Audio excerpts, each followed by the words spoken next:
Selamat datang kami ucapkan kepada Ketua Bidang Pendidikan Tinggi, Wakil Rektor 2 dan Wakil Rektor 3 Universitas Islam Sultan Agung. Kami perkenankan Bapak-Bapak untuk menduduki tempat duduk yang telah disediakan. Matur sembah nuwun.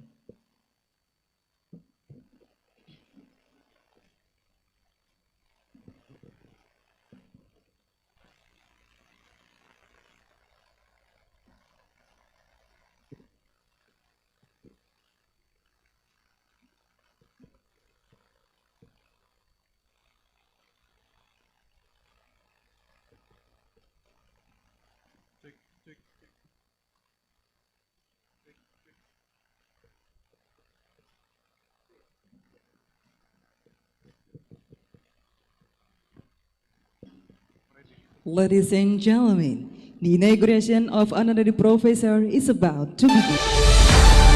Welcome to Universitas Islam Sultan Agung Unisula Semarang for the inauguration of honorary professor of Universitas Islam Sultan Agung, Profesor Theis Raaschou Andersen, Ph.D. Assalamualaikum warahmatullahi wabarakatuh.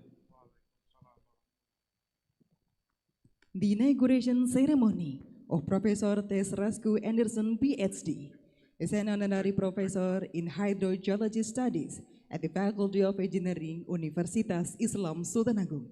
On Wednesday, April the 8th, 2026 is ready to begin. Let us begin this event by reciting Basmalah together.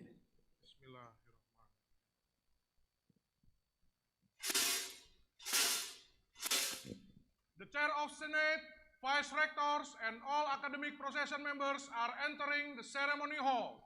The Chair of the Senate, Vice Rector, and all academic procession members are entering the ceremony hall. Please all rise.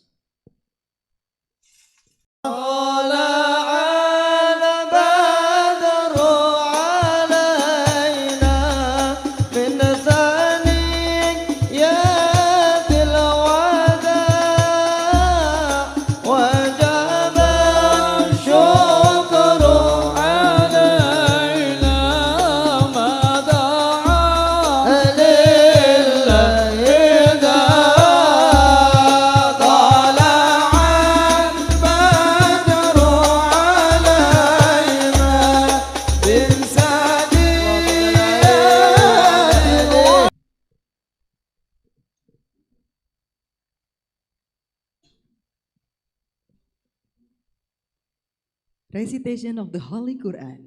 We kindly invite Muhammad Hafiz Pradana to proceed. Recitation of Holy Quran. Muhammad Hafiz Pradana.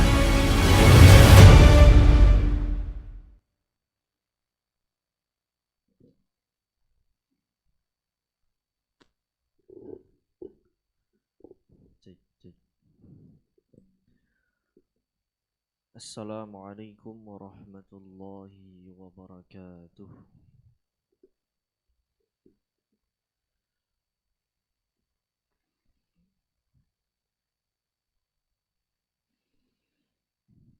A'udzu billahi minasy syaithanir rajim.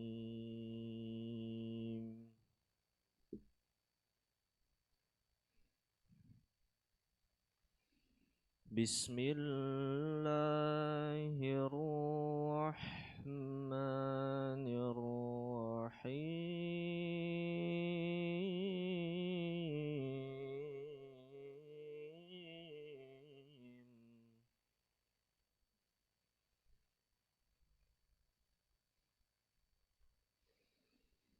Subhanalladzi asra bi'abdihi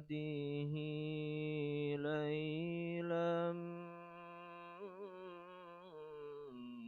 minal masjidil haram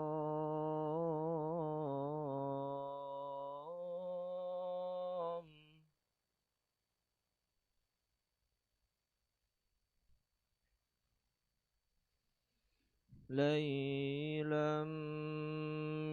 المسجد الحرام إلى المسجد الأقصى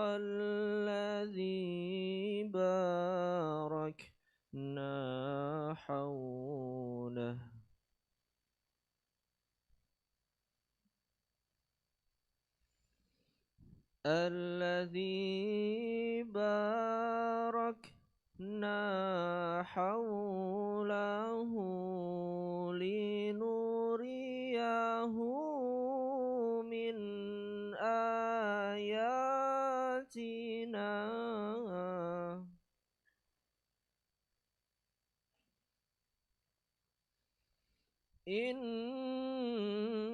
إنه هو السميع البصير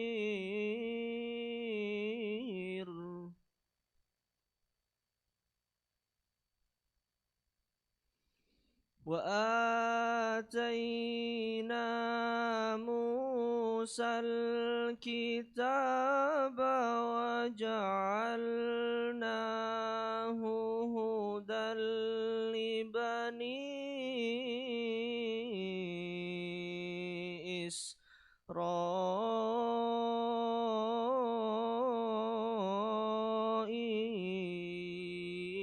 إسرائيل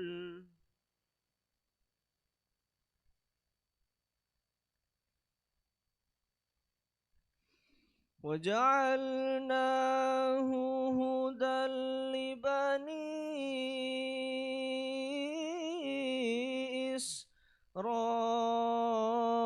إسرائيل ألا تتخذوا من دوني وكيلا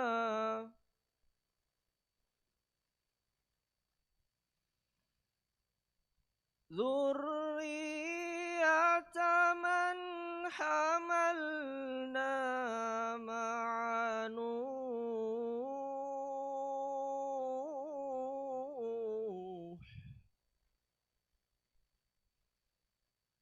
إنه كان عبدا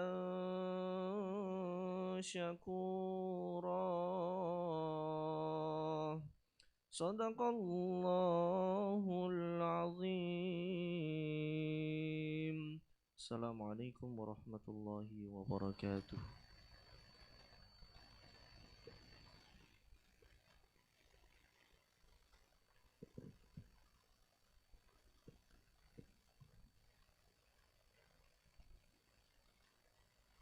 Ladies and gentlemen, singing the national anthem of Indonesia, followed by national anthem of Denmark and the hymn of Unisula. Please all rise.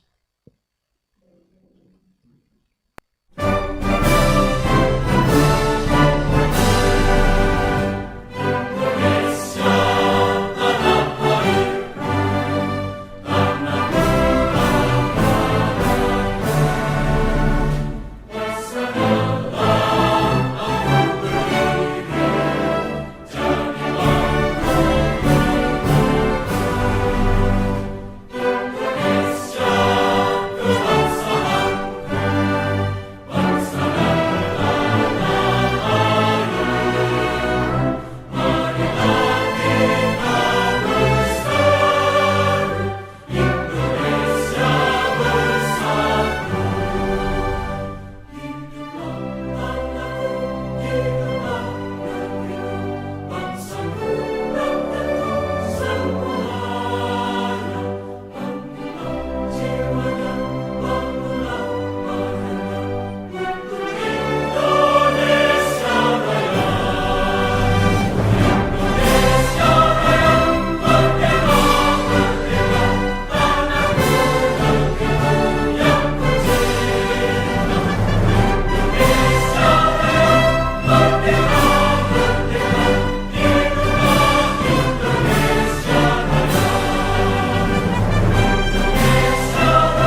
kindly be seated.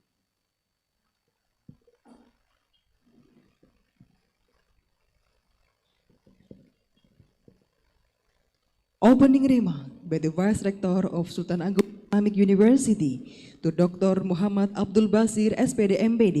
The stage is yours. Opening remarks by the Vice Rector for Academic and Partnership Affairs, Dr. Muhammad Abdul Basir, SPD MPD.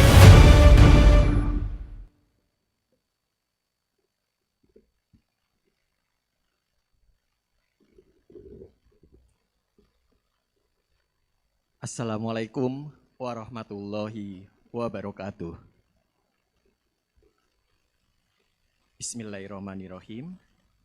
The Honorable Profesor Dr. Bambang Tri Bawono, SHMH, Chairman of YBWSA Foundation, represented Head of Division Higher Education, Profesor Dr. Andersen and the Ph.D., Profesor Dr. Gunarto, SHMH, Rektor of Universitas Islam Sultan Agung, Dr. Dedi Rusdi, SE MSI CACRP, Vice Rector 2, Universitas Islam Sultan Agung, Dr. Ahmad Arifullah, SHMH, Vice Rector 3 of Universitas Islam Sultan Agung.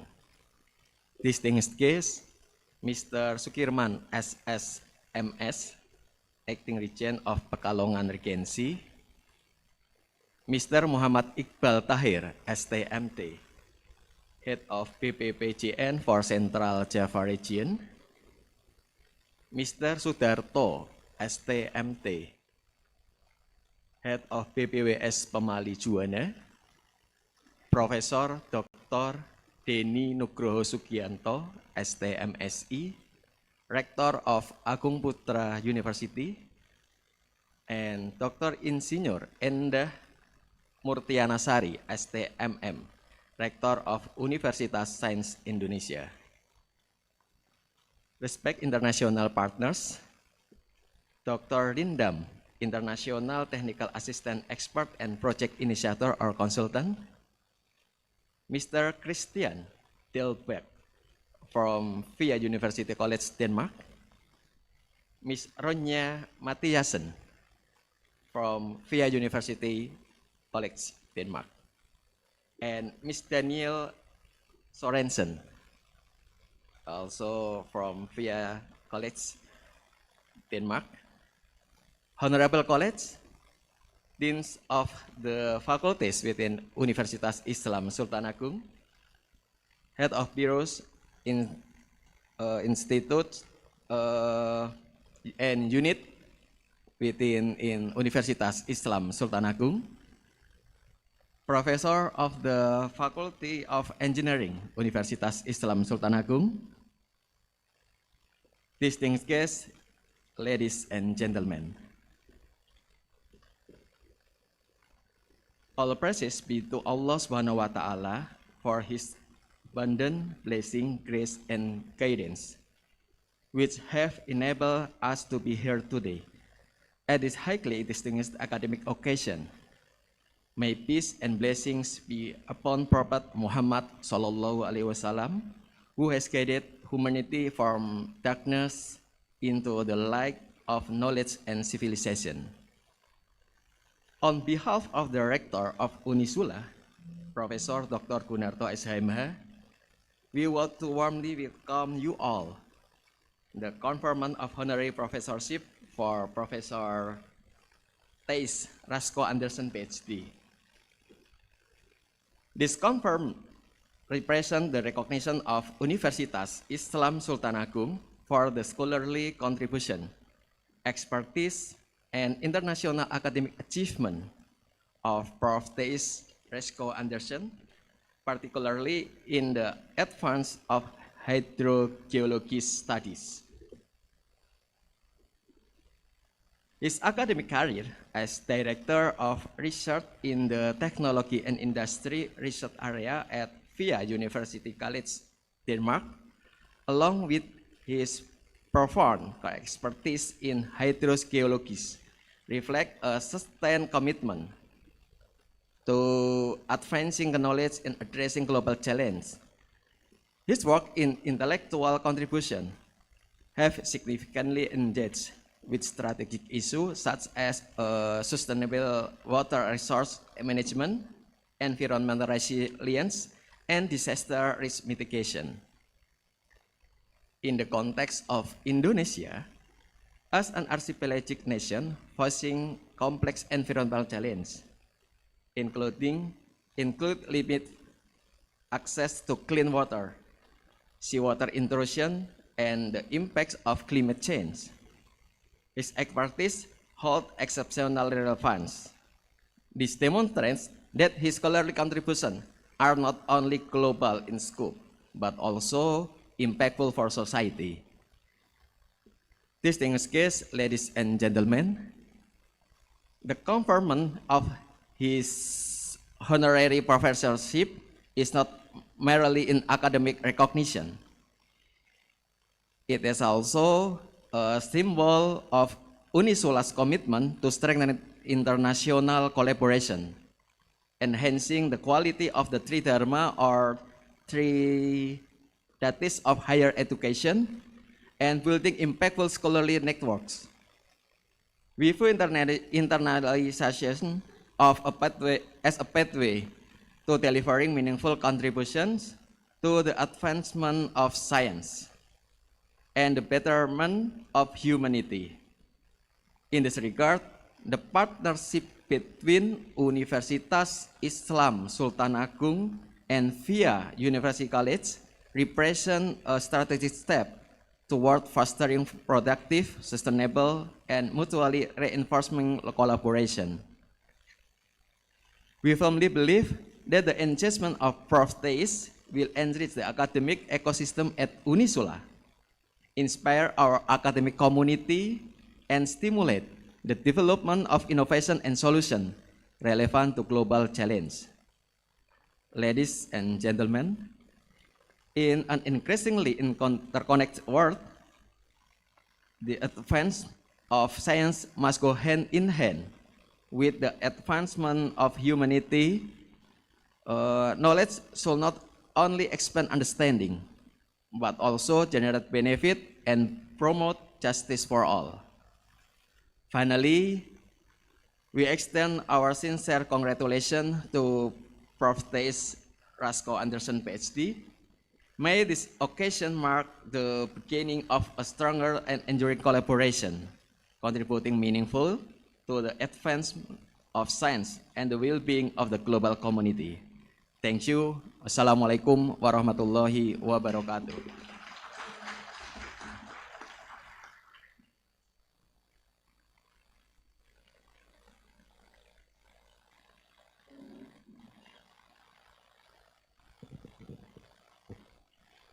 The awarding of academic stole, rector's degree and certificate of honorary professorship.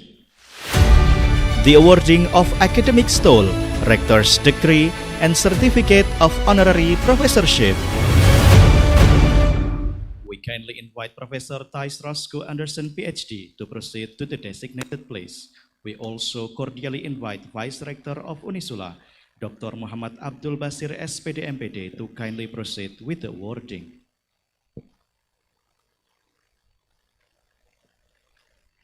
Ladies and gentlemen, firstly, the academic stole of honorary professor will be conferred. Let's give big applause to our Professor Theis Raaschou Andersen.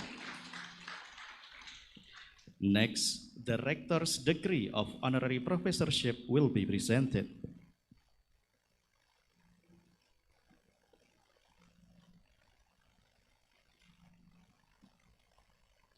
And finally, the certificate of honorary professorship will be presented.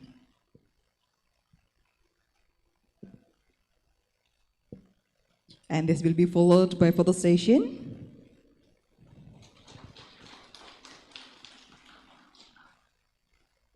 Let's have a big picture for a while. Yeah.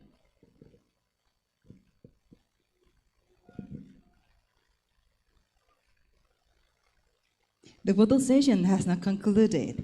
We respectfully invite the Vice Rector and Honorary Professor to kindly return to your seat. Thank you.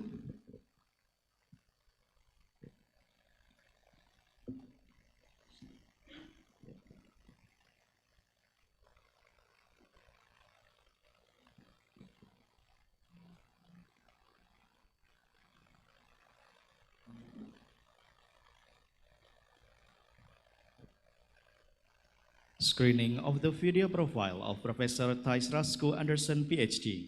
Ladies and gentlemen, please enjoy the video. Mit navn det er Theis Raaschou Andersen, og jeg er forskningschef i Forskningscenter for Byggeri, Energi, Vand og Klima. En af de emner, vi beskæftiger os mest med, er klimatilpasning. Det gør vi, fordi at klimaforandringerne har en stor impact på folks hverdag. Klimatilpasning handler om, hvordan vi gør vores byer og vores samfund modstandsdygtige over for klimaforandringerne.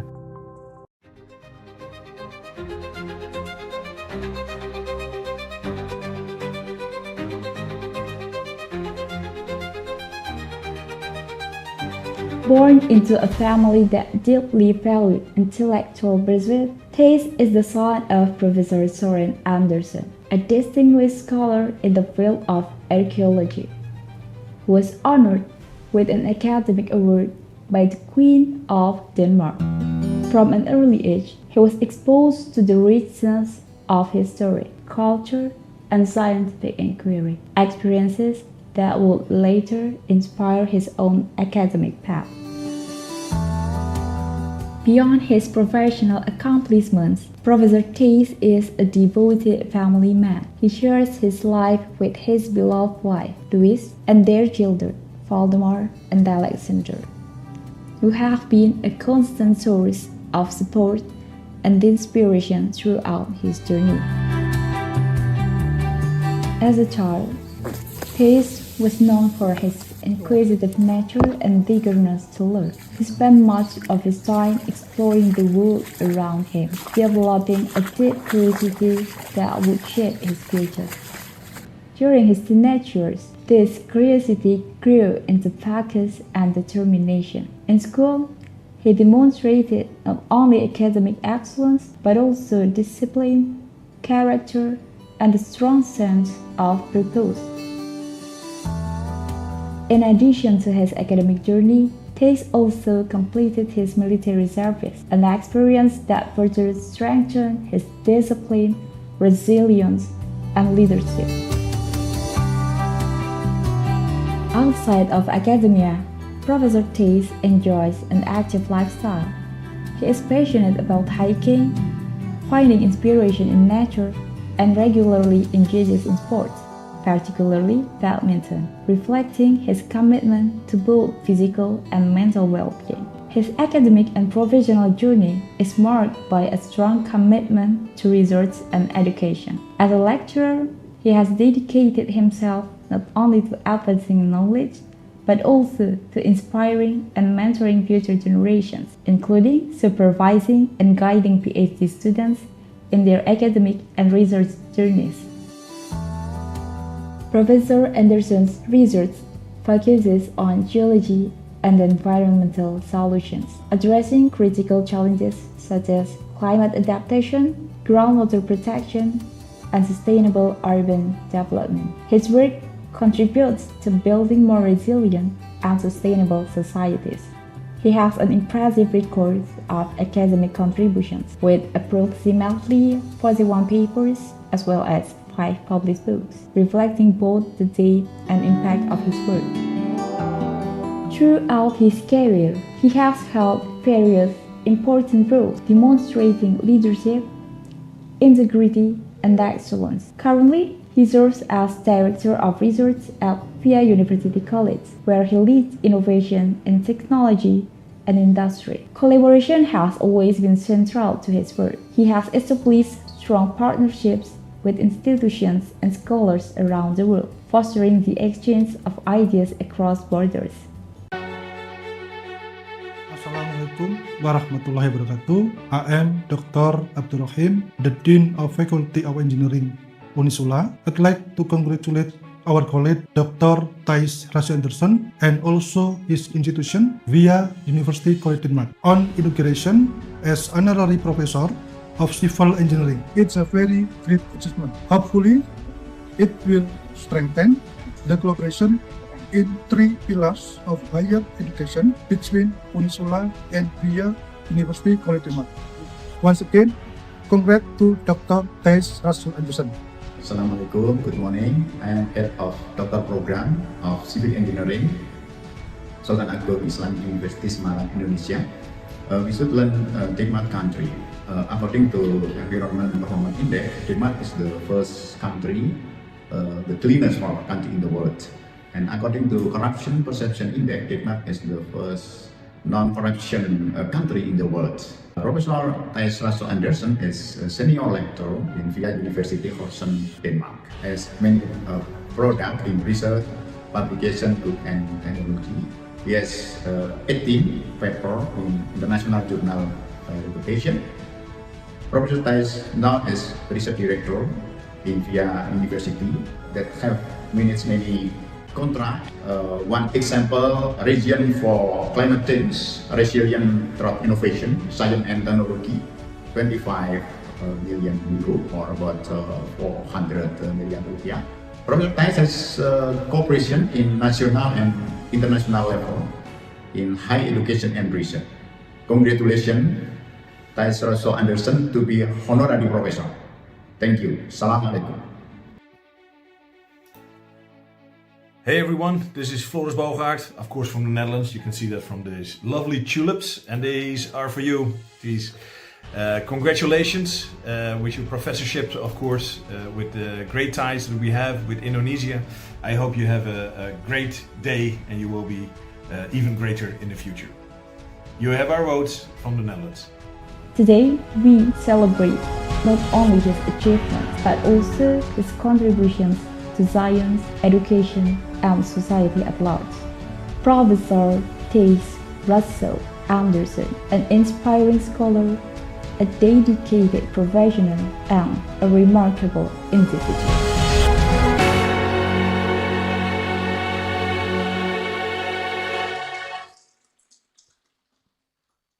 The academic oration by the honorary professor with the title Climate Adaptation as a Practical Science, from Groundwater and Geology to Urban Resilience. Ladies and gentlemen, please join us to welcome Professor Theis Andersen, Ph.D. Academic oration by the honorary professor, Professor Theis Andersen, Ph.D.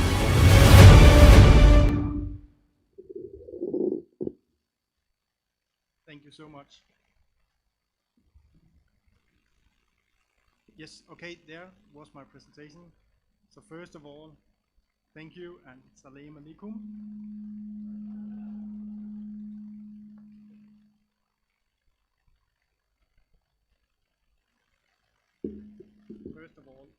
First of all,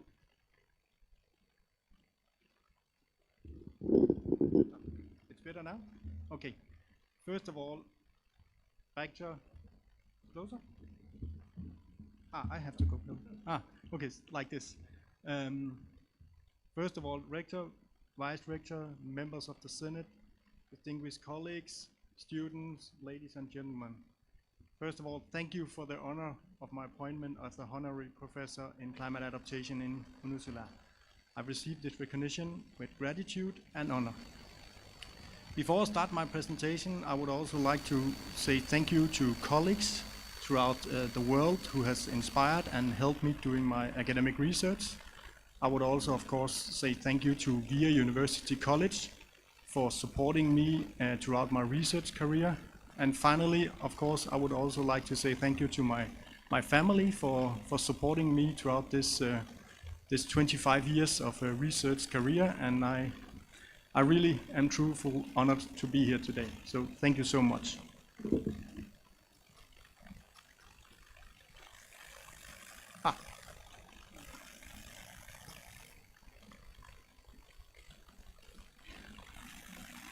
So what is all about? Why are we talking about climate adaptation? Why is climate adaptation important? Well, it's about the past, but it's certainly about the present as well as the future. And As you can see here on the figure, this is just a map showing the temperature rise on the globe throughout the last, let's say, 100 years. And as you can see here, we see a general temperature rise going around the globe from 0 to 2.5 degrees. And as far as I can see, in Indonesia and Denmark, we share the similar fate. So we had a rise in temperature for at least 1 to 1.5 degrees throughout the last centuries. And if we extend that into, let's say, the next 100 years, into 2100, we can actually see that the weather will be even more extreme. In Denmark, we will have a higher temperature going from 1 to 3.5 degrees. We will have more precipitation and more cloudburst, but on the same side, we will also have more droughts. And then, of course, we will have a sea level up to 100 centimeters higher than today. So what we can see here is that the temperature will only increase, and therefore the weather will be more extreme. And when I started my research career, all this was more or less just projections. We were thinking about, okay, I think in the future it could be this and this, but now we are actually living within it. So we've gone from projections to this is actually the reality. So we see that, and now this is my third time in Indonesia, and every time I'm here, I can see how much you're doing about climate adaptation, but also all the big problems we have in Indonesia as well as in Denmark. So what it's about? Well, it's about protecting the society for the future climate. So just some examples here of what we are dealing with in Denmark, and I also added a photo from Indonesia. Here you see some pictures. The two in the bottom are from Denmark. One is from Copenhagen. We had a big cloudburst, and the other one is from a residential area.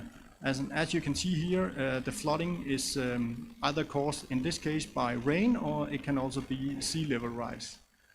On the upper left or right corner, you can actually see one of the most spectacular climate adaptation solutions in Denmark. It's called the Wall, and it's located in a city called Lemvig. And here you can see how they actually built a wall through the city. So when the ocean rises, then you can actually seal the wall, and then you can actually protect the city. And then you have an example here from Indonesia, where we have this sinking village, where we can really see how the big impact the climate changes has on our everyday life. So we need to do something. We need to help people protecting themselves against the future climate. So that is what it's very, very interesting and very inspiring for me to collaborate together with Unisula about this, because we really need to help people. So when I did this presentation, I was looking through my research career, and I could see that I have worked around 4 topics that I would like to present today. The first topic is why climate adaptation must become a core function in planning and infrastructure management. And the second one is why the subsurface, like covering geology and groundwater, is often a missing layer when we are talking about climate adaptation. And third is how hybrid and nature-based solutions can restore the water cycle and deliver multiple benefits.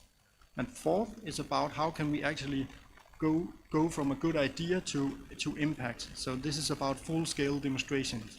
So I will address all these 4 topics now. So the first one, climate adaptation must become a core function of planning and infrastructure management. This is just some pictures showing good management and poor management. The first picture on the left is from Denmark, and as you can see here, the entire house is flooded. You can see the ocean on the right, and the sign actually says that this house is for sale, and of course nobody wants to buy this house.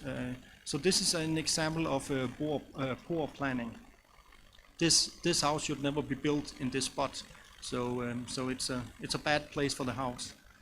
In the middle, we have a very classical picture saying that I don't believe in global warming, and then the entire area has been flooded. So I think that very much illustrates 20 years ago, there was a big debate whether or not global warming and thereby climate adaptation solutions was necessary. Now we are living in it. And then on the right side, I think there's a very good picture showing the toll road here in Indonesia, and it's a very good example of how you can actually plan climate adaptation together with other things. So you're building a toll road, but you're also building a dike protecting the city. So this is the good planning. I will illustrate some of this with one of my projects that I did, and I made some articles about this. And it's located around the city of Vejle, just south of the University College. And the area marked with the red is a former landfill site with a highly complex geology.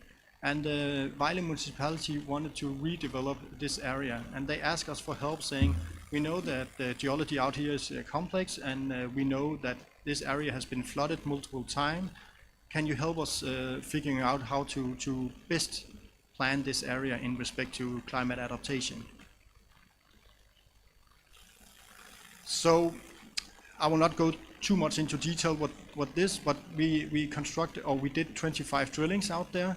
And then we did a lot of geophysical mapping, and geophysical mapping is a way to get an idea about how the geology is in the area. So all the red or all the yellow dots up there represent geological or geophysical measurement, and then we also have some black lines up there that represents other types of geophysical mapping. We did a lot of drillings, and this is a classical example of the drillings. So we see, I think, a geology that you can recognize also here in Indonesia. We have sand in the bottom, and then you have organic materials at the top. We measured the resistivity as well as the shear wind stress of the soils in order to figure out what was the load-bearing capacity of the sediments in order to provide this to the municipality. So this is just an example how you can interpret the geophysical mapping into geology. So what you see here is this is a cross-section of parts of the area. Areas that are red are sandy deposits, and areas that are blue and green are clay deposits.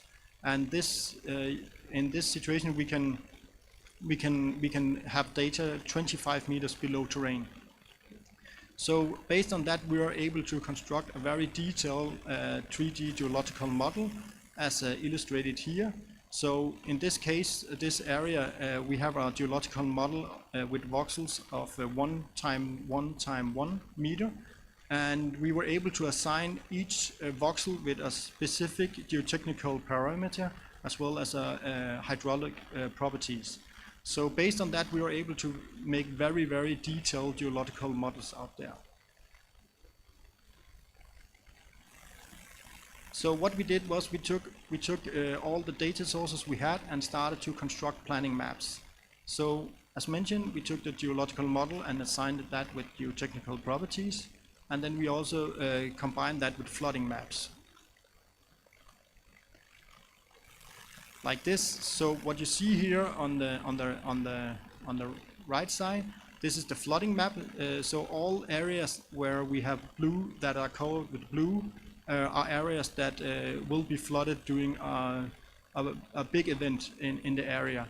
So if you want to construct anything in this blue area, you really need to do something about it before.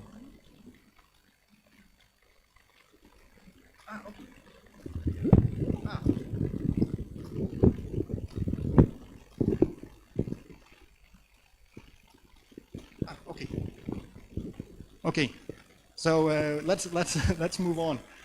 On the left side, we see the thickness of the load-bearing capacity layer. So as you can see, we have some yellow and red areas here where we have load-bearing depth of the layer of more than 10 meters. So taking these two data sets and combine them, we are able to construct a very detailed planning map as illustrated here on the left side. So all the gray areas here, they are areas where you can actually construct without big issues. Blue areas, you should do a lot of filling in order to build on these areas. And green areas, you can build on them, but it can be difficult. And then 3 years later, after we provided this planning map, the municipality actually built or are planning to build what you see on the right side. So as you can see, a lot of what we did, or a lot of the recommendations we did, is actually followed by the municipality. So I think this is a very, very, very good example that you really, really need to think climate adaptation and geology and hydrogeology into the planning phase, so you make clever and good solutions before you start. The next topic I would like to address is that about geology and groundwater, it needs to be integrated into climate resilience. And often it's a missing layer when we're talking about climate resilience or climate adaptation. So often as an engineer, you will start to build on the ground and up, but you often neglect what is going on beneath the ground. So this is taken from an article written by Ronja, who's here today, and it's an extremely good example of a very good article that I was so lucky to be part of. So this is from a small town called Juelsminde in Denmark. And as you can see on the left side, all the light gray areas is the city. And then when you see the blue areas, that is sand, meltwater sand. You can also see a cross section here, so you can see the entire city is located on sandy material.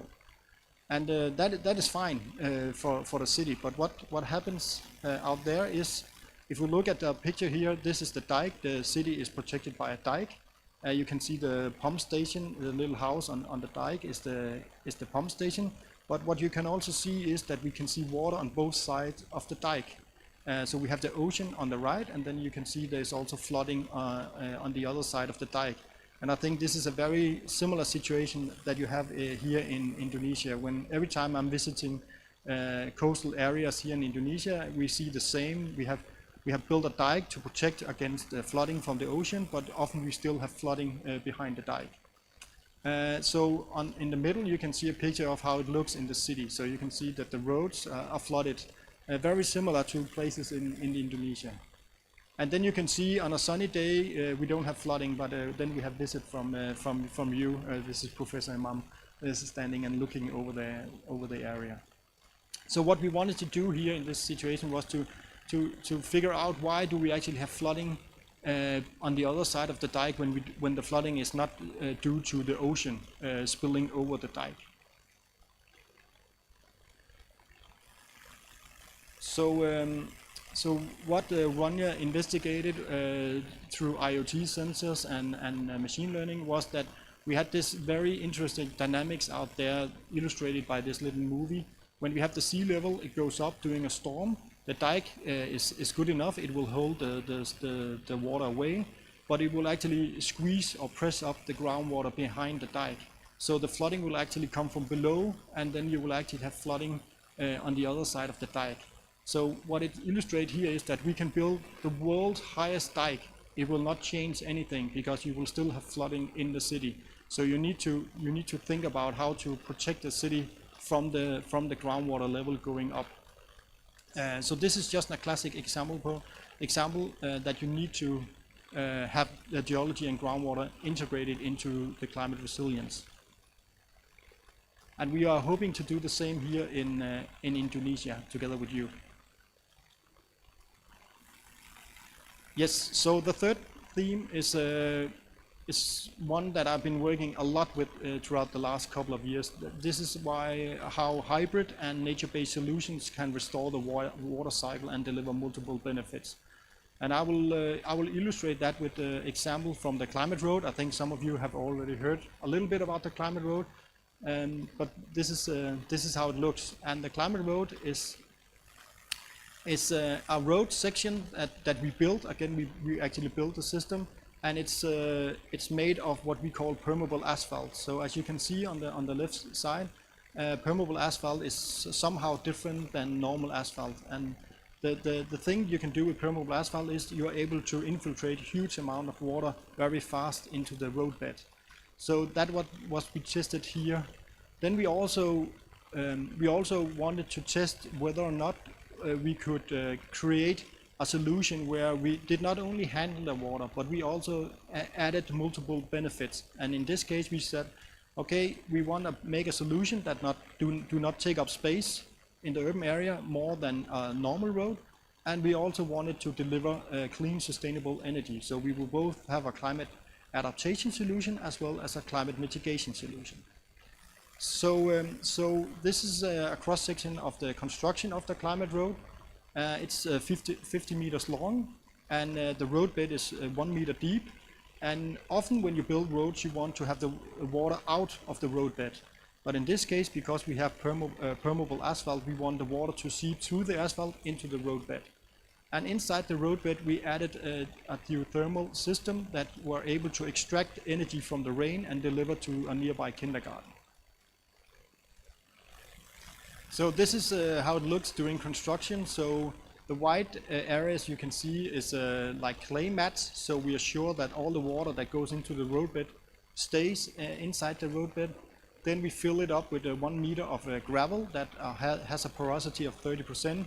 So we're able to hold huge amount of water inside this roadbed. And then we added 800 meters of geothermal pipes in the system. That extract energy from the rain that we can supply to the nearby kindergarten.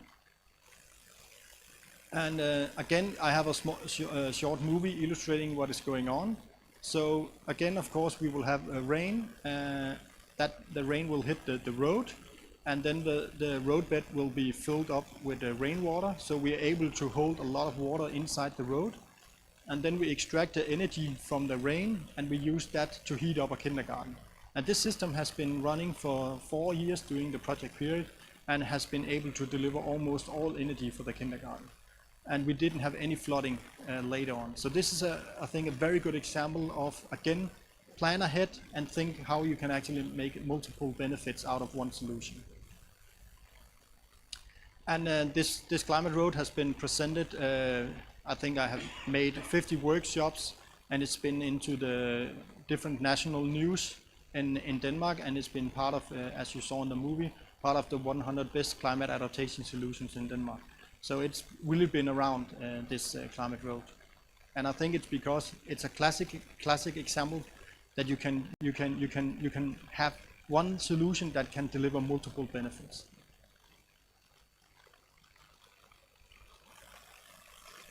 Yeah, and one, of course, we did a lot of things out there, and one thing we did was we made our AI app. So when I'm not around to explain what's going on out there, people can go and visit the road, and then they can scan the site out there, and then on the phone they can actually get the story behind the road. So again, this is an example of how can we actually engage the citizens out there, how can we explain what we are doing, because sometimes what we are doing is hidden, for example, in the ground. So this is just an example of how we try to illustrate and show what we are doing.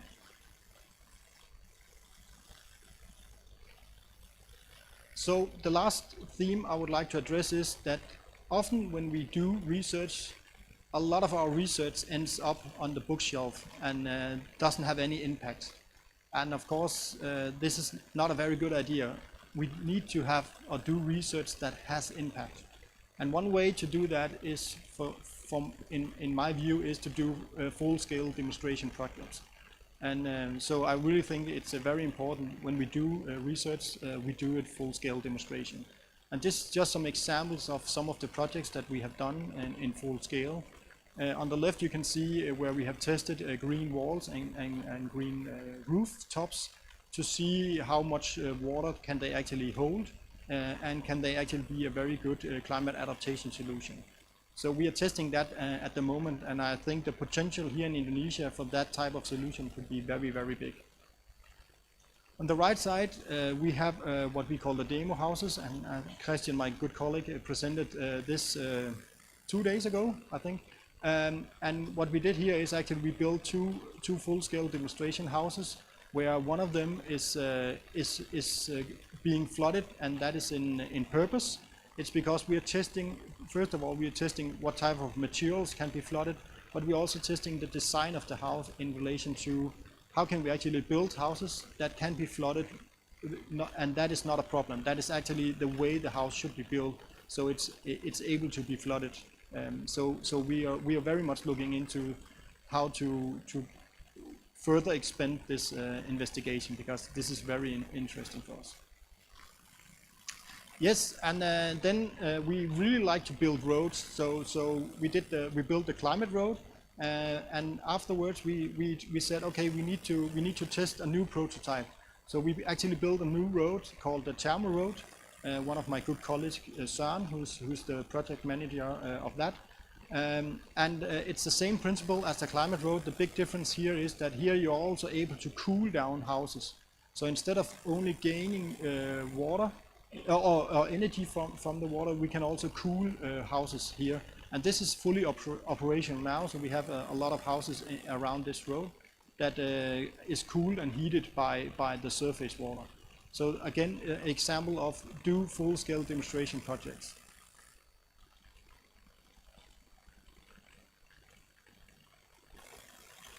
So to summarize, doing my research, I started to make some principles on how can we actually address climate adaptation. And I think these principles, they could also be principles I would like to work together with you about. So the principle one is climate adaptation solution must be site-specific but method-driven, meaning that when we are building a dike or we're building something, of course it has to be site-specific, but we need, of course, our scientific methods. We need to be sure that what we are doing is the right things that we are doing, but it needs to be site-specific. And then one thing that is important for me is that the subsurface must be included as a first-class planning layer, as I illustrated here. You cannot just build from the top and up. You need to be sure that you have a good idea of what is going on beneath you. And then multifunctionality is not an option. I think it's necessary, and I think the toll road and other projects I have seen here in Indonesia, I think you're already doing that, but I think it's so important that we continue thinking about when we are building something, if we can add more purposes into it, that will be great. And then principle 4, full-scale demonstration and monitoring should be standard practice. So in order for us to be sure that citizens, politicians, decision makers actually take our solutions and results into action, we need to be able to show them what we are doing. And finally, of course, we need to be aware of that when we're doing research and climate adaptation, we need to have environmental integrity and social legitimacy. And this is core performance criteria when we are developing projects. Because we need always to implement solutions, or else it's just a good idea. The world has plenty of good ideas, but very little implementation. So where will this professorship contribute to the future collaboration between Unisula and the University College? First of all, of course, just strengthen the collaboration between the two institutions through knowledge exchange and projects, as we are doing today, and we have done throughout the last couple of visits, and hopefully we will have a lot of interesting projects together in the future. Very much looking forward to that. Then I think it's very important that we translate the research that you are doing here in Indonesia into Danish context, and we take the research that we are doing in Denmark and bring into Indonesia, because we can learn so much from each other. For example, when you're talking about cloudburst in Indonesia, you're talking about 200-300 millimeters of rain. In Denmark, a cloudburst is far less. So we can learn so much from you about that, and we also, of course, have some solutions that you can learn from us. So it's about sharing knowledge. Then, of course, I would also like to collaborate about strengthening living laboratories, education, and of course capacity building at both university, as also mentioned by the vice rector. And then, of course, I would like for us to have common Ph.D. students together, and also have some researcher exchange, and of course do articles together. So of course that is also very important in this, and this is what I, as an honorary professor in Unisula, will help bring together.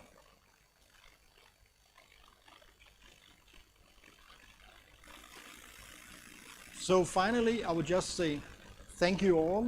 I accept this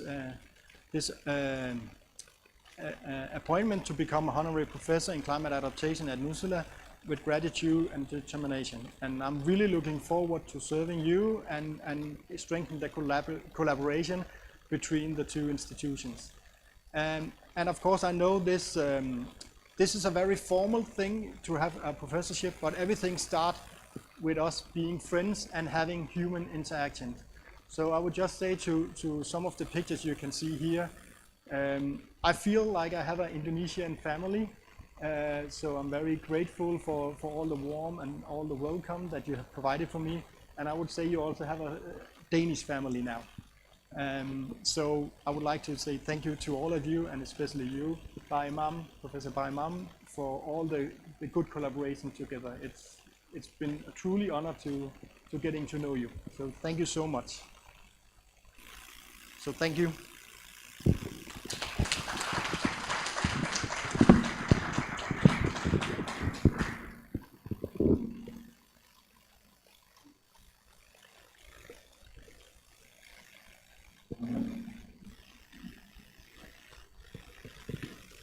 Prayer recitation.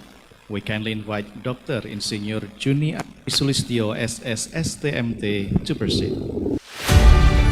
Prayer recitation. Dr. Insinyur Juni Andri Sulistyo SSSTMT.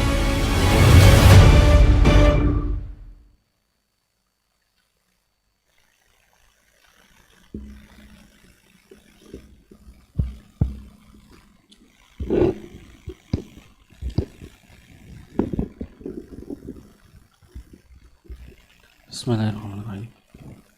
Assalamualaikum warahmatullahi wabarakatuh.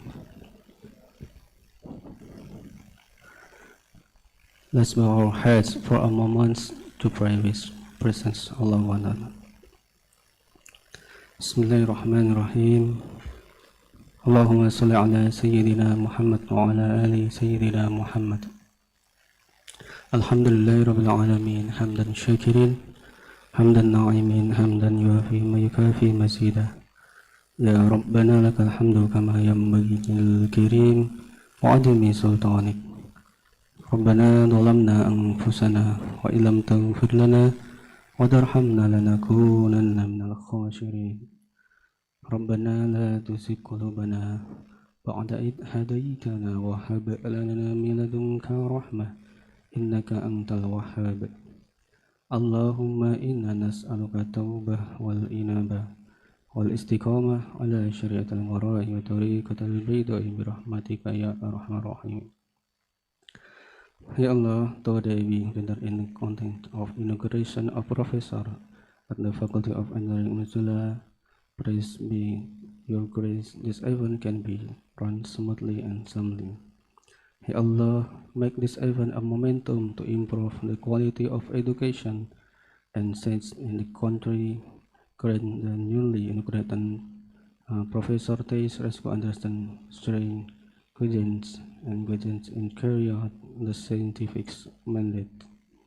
Ya Allah, give deep understanding of knowledge, wisdom in actions, and sincerity in service.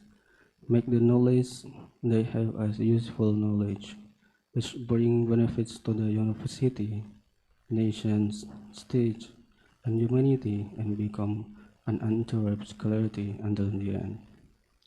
Ya Allah, make them good examples, uswatun hasanah, for the academic community. Continue to innovate, work, and enlighten this nation with the brilliant ideas, and enable them to produce the next generations who have knowledge, character, and noble characters. Rabbi ighfirli wa li walidayya warhamhuma kama rabbayana shighara. Rabbana atina fid dunya hasanah wa fil akhirati hasanatan wa qina adzabannar. Wa sallallahu ala sayyidina Muhammadin wa ala alihi wa sahbihi wa baraka wa sallam. Subhanaka rabbika rabbil izzati amma yasifun. Wa salamun alal mursalin walhamdulillahi rabbil alamin. Sirul Fatiha.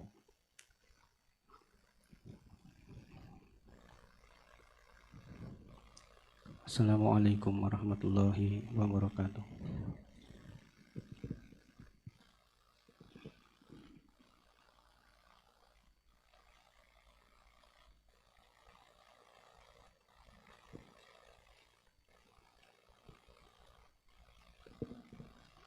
The inauguration ceremony of Professor Theis Andersen, Ph.D. is an honorary professor in hydrogeology studies at the Faculty of Engineering, Universitas Islam Sultan Agung has concluded. Professor Theis Andersen, Ph.D. is kindly invited to take position to receive congratulation greetings.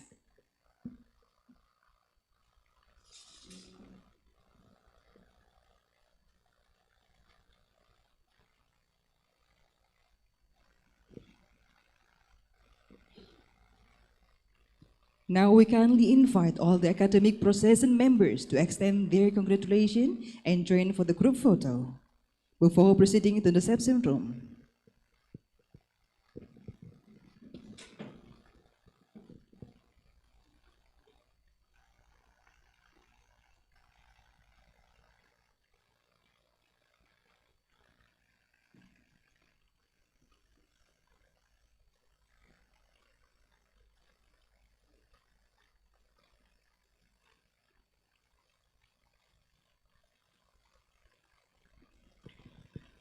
Ladies and gentlemen, this concludes the entire series of events for the inauguration ceremony of honorary professorship at the Faculty of Engineering, Universitas Islam Sultan Agung. All distinguished guests are kindly invited to extend your congratulations to Professor Theis Andersen, Ph.D. And as we come to the end of today's program, we would like to express our sincere gratitude for your presence and attention. Finally, Wassalamualaikum warahmatullahi wabarakatuh.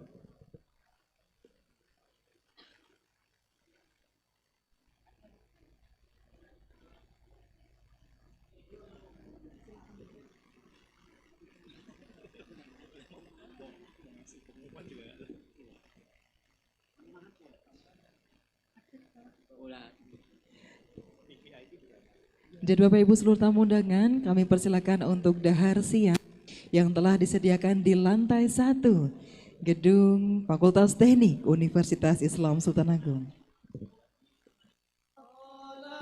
Sekali lagi kami sampaikan kepada Bapak Ibu hadirin tamu undangan untuk bisa menikmati santap siang yang telah disediakan di lantai 1 Gedung Fakultas Teknik Universitas Islam Sultan Agung. Terima kasih.